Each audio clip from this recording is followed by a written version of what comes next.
नमस्कार मंडळी. आज आपण भगवद्गीता अध्याय 2 मधील श्लोक 26 ते 30 चा भावार्थ पाहणार आहोत. वाचूया श्लोक 26. अथ चैनं नित्यजातं नित्यं वा मन्यसे मृतं तथापि त्वं महाबाहो नैनं शोचितुमर्हसि.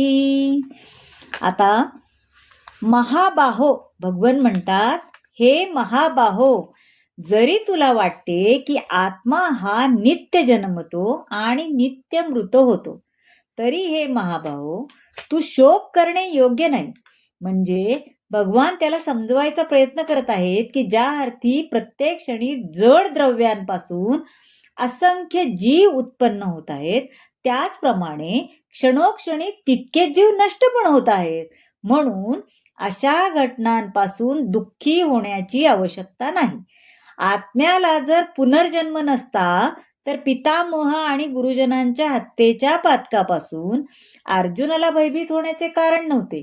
पण त्याच वेळी अर्जुनाला इथे व्यंगपूर्वक महाभाव म्हटलंय बर का, कारण त्याने वैदिक ज्ञानाला प्रतिकूल वैभाषिक तत्वज्ञानाचा स्वीकार केलेला नाहीये आणि क्षत्रिय या नात्याने अर्जुन वैदिक संस्कृतीशी संबंधित होता आणि त्याचे पालन करणेच त्याला योग्य होते, है ना. त्यांनी ते पालन करायला, क्षत्रिय लोकांना युद्ध करायलाच पाहिजे, त्याचं पालन करणंच त्याला योग्य होतं. म्हणून त्यांनी त्याला जाणीवपूर्वक व्यंगपूर्वक महाबाहो असं ह्या श्लोकामध्ये संबोधलं आहे.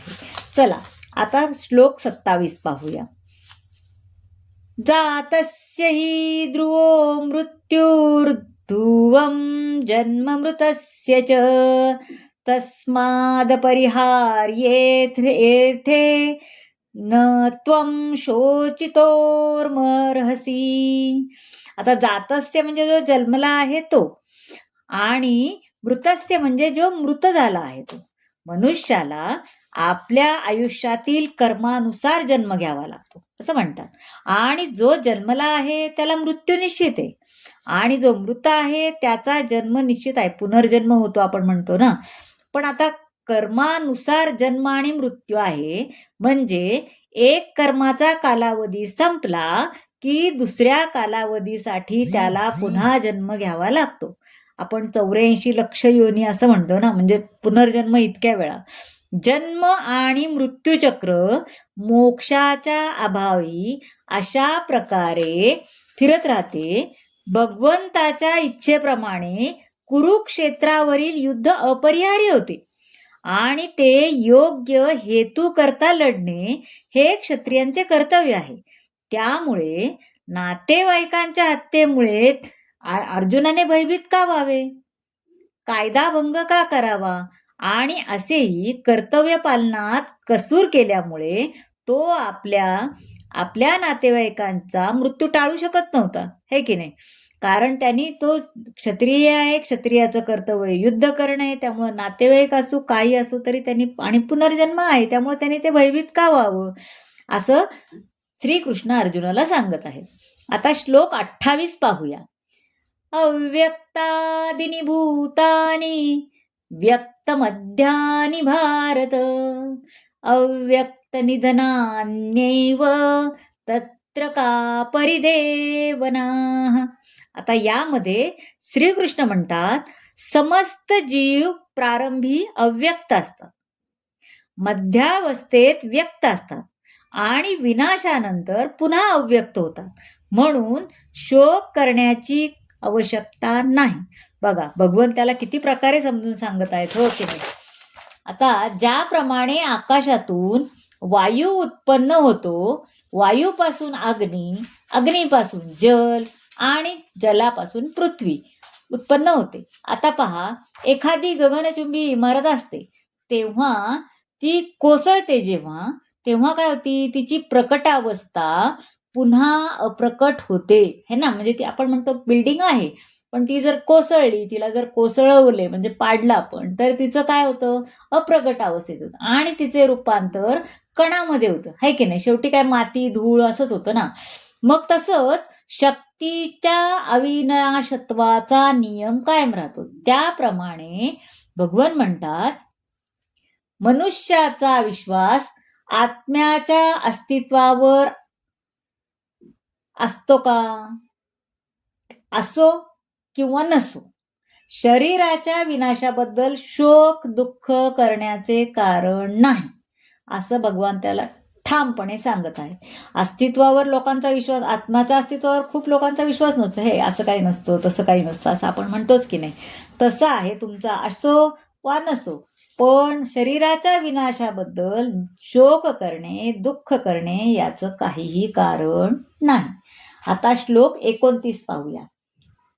आश्चर्यवत् पश्यति कश्चिदेन माश्चर्यवद्वदति तथैव चान्यः आश्चर्यवच्चैनमन्य शृणोति श्रुत्वापेन वेदन चैव कश्चित्. आता यामध्ये आत्म्याकडे विस्मयकारक म्हणून पाहतात, कोणी याचे वर्णन अद्भुत म्हणून करतात आणि कोणी याच्याकडून आश्चर्यकारक म्हणून ऐकतात. आणि खरं तर आत्म्यासंबंधीचे ज्ञान जाणण्याचा अत्यंत सोपा मार्ग आणि सर्वश्रेष्ठ कुठला असेल? प्रमाणित अधिकारी भगवान श्रीकृष्ण यांनी गीतेत सांगितले. उपदेशांच्या इतर सिद्धांतामुळे विचलित न होता स्वीकार करणे. काही जरी सिद्धांत आपल्याला सांगितलं तर त्यांनी विचलित व्हायचं नाही. त्या सांगितलेल्या, भगवंतांनी सांगितलेल्या गीतेत जे सांगितलेलं आहे त्या उपदेशांचा स्वीकार करणे आणि त्याप्रमाणे श्रीकृष्णांना जाणून घेणे असे आहे, है ना. इतका सोपा या शब्दाचा अर्थ आहे. आता श्लोक आपण 30 पाहूया. 30 मध्ये देहि नित्यं वध्योऽयं देहे सर्वस्य भारत तस्मात् सर्वाणि भूतानि न त्वं शोचितमर्हसि. आता भगवान श्रीकृष्ण म्हणतात, हे भरतवंशजा, या देहामध्ये जो वास करतो त्याचा कधीच वध होऊ शकत नाही. म्हणून कोणत्याही प्राणीमात्रांसाठी तू शोक करण्याची आवश्यकता नाही.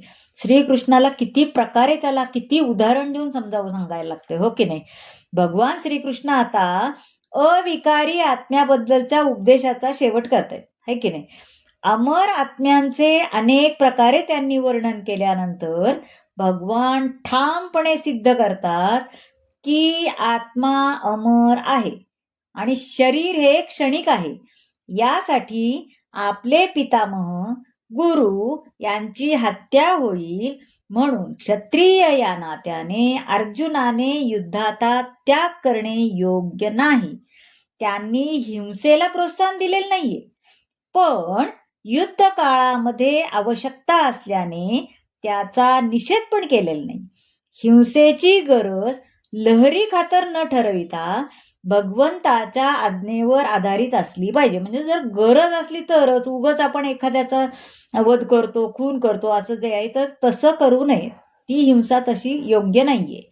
भगवंताच्या आज्ञेवर आधारित असली पाहिजे असं त्यांनी सांगितलेले. पहा आता या अध्यायामध्ये श्रीकृष्ण अर्जुनाला किती किती प्रकारे समजून सांगितलंय, हो की नाही. तर मंडळी, कसा वाटला आजचा भाग नक्की सांगा. या व्हिडिओला लाईक करा, शेअर करा आणि सगळ्यात महत्वाचं म्हणजे कृपा करून सबस्क्राईब करा. धन्यवाद.